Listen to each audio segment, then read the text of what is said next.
السلام علیکم ورحمت الله وبرکاتو. نن غواړم چې تاسو ته د ګلکسي S2 د پیټرن لاک ماتول در زده کړم چې په څه ډول موږ کولی شو چې پیټرن لاک زموږ ټلیفون اخیستی او موږ یې مات کړو. نو د ټول نه مخکې راځم ټلیفون ته پیټرن لاک ورکوم.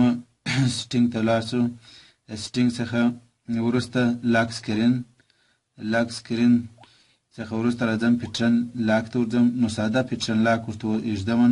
نن د ټولو مهم تاسو ته سیټ بکاپ پین دی چې دا باید تاسو په یاد ولرئ. په ټلیفونونو کې مو یا د سره نوټ کړي یا مو په یو کاغذ باندې نوټ کړي د سره چې بیا وخت در څخه هیر نه سي. تاسو ته زه دا درې طریقې درښیم چې څه ډول کولی شو چې موږ پیټرن لاک مات کړو. نو ما اوس یو ساده پیټرن ورته ورکړي. اوس غواړم چې د هغه ماتول درته یې زده کړم. اوس دا زموږ ټلیفون هېڅ لاک راته راوړي نه، وایي ځکه چې ما ته 10 ثانیې وخت راکړی دی. نو دلته فارګاټ وهمه. فارګاټ ته چې رالو دلته موږ ته د ایمیل ادرس راکوي او پاسورډ راکوي. اوس زموږ څخه د ایمیل ادرس که چیرې موږ د نیټ سره انلاین یو، خو د ایمیل ادرس تاسو ورته ورکړئ او پاسورډ ورته ورکړئ او ثانیاً تاسو ایمیل ادرس ته به دغه کوډ واستوي. او که چیرې ستاسو سره په کتابچه باندې دا کوډ نوشتی لکه مخکې ما تاسو ته وښودی، نو هغه به دلته ورته وراچوئ. ستاسو ټلیفون به اتومات خلاص شي. هغه اوس دلته دا یم وراچومه، ټلیفون مې خلاصېږي. دا یوه طریقه ده، ټلیفون خلاص شو. اوس غواړم چې زه بیا بېرته پیټرن وراچوم تاسو ته. که چیرې تاسو خپل پیټرن د ډېر ځله استعمال کړی وي او ډېر وارې مو استعمال کړی وي، درې وارې اختاریت 10 ثانیې تاسو ته درکوي، خو تاسو یې بیا هم نه پسې کوئ، نو په اخره کې داسې یو حالت درته راوړي چې بیخي ستاسو ټلیفون نه خلاصېږي. بې له دې درو طریقو ماسوه هېڅ کله ستاسو ټلیفون نه خلاصېږي. اول د جیمیل طریقه وه چې مخکې مې درته وښوده چې جیمیل وراچوئ، پاسورډ وراچوئ، ساین ان سئ، تاسو ته خپله کوډ استوي. پس یې چیرې چې تاسو ټایپ ان کوډ د ځان سره سیو کړی وي یا مو ساتلی پر کاغذ باندې، تاسو ته یې په لاس درکوي چې هغه مې مخکې تاسو ته وښودی. اوس اخري لاره ده چې دا اخري لار بیا داسې دی چې تاسو څخه د ټلیفون مکمله ډاټا د منځه ځي. نو هغه اخري لار به همدا وي چې پاور بټن ونیسئ، ټلیفون ګول کړئ. کله چې مو ټلیفون ګول کړئ، نو ستاسو ټلیفون چې په مکمله ډول ګول سو، بیا به تاسو دا عملیه ورباندې اجرا کړئ چې زه تاسو ته اوس ښیم.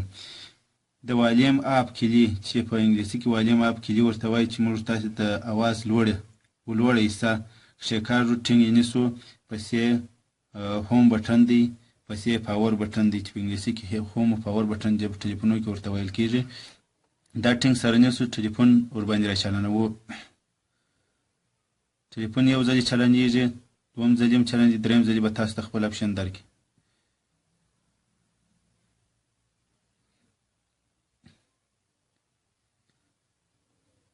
اوس موږ تاسو ته خپل اپشن کوي.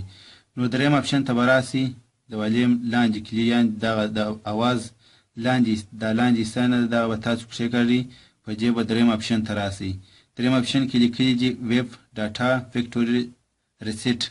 نو بیا به وروسته هوم بټن چې دا بټنه ده ورباندې کښېکاږئ. وروسته به بیا د اواز په بټنه باندې کښته حصه باندې به تاسو راسئ، ډیلیټ آل یوزر ډاټا باندې به بیا هوم بټنه کښېکاږئ. ستاسو ټلیفون به یو څه وخت واخلي. هارډ ریسیټ دې ته موږ هارډ ریسیټ وایو چې یعنې ټول مکمل ټلیفون ټول مکمل سیسټم ریسیټ کېږي. وروسته چې دا پروسه سر ته ورسېدله، هغه د سر اپشن چې ورته لیکلي دي ریبوټ سیسټم ناو، دا به ورباندې ووهئ. اوس یو څه وخت اخلي، زموږ ټلیفون به ریسټارټ شي بېرته، وبه ګورئ چې پیټرن به مکمل له منځه تللي، خو په شرط دې خبرې چې ستاسو ټلیفون ټوله مکمله ډاټا هم د منځه ځي، چې هر څه ورپکښې کې وي هغه مکمل د منځه ځي، که ویډیوګانې وي او که نور څه. ټلیفون ریسټارټ سو. اوس به تاسې اخري مرحله ووینئ. اوس زموږ ټلیفون دې ته اماده سو. تاسو ته دلته ژبې درکوي. اوس په یونایټډ سټیټ کینګډم باندې ولاړ دی. یونایټډ سټیټ ورته انتخاب کړئ، سټارټ ووهئ. د سټارټ څخه وروسته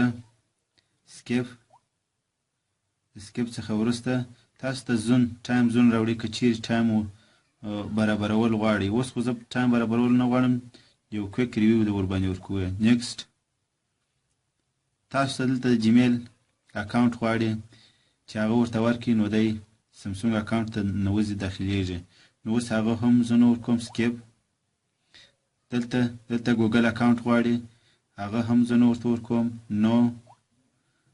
دلته هم ستاسو څخه میک ا ګوګل اکاونټ بیا غواړي ستاسو څخه، دلته بیا ورته خوښ کړئ ناټ ناو.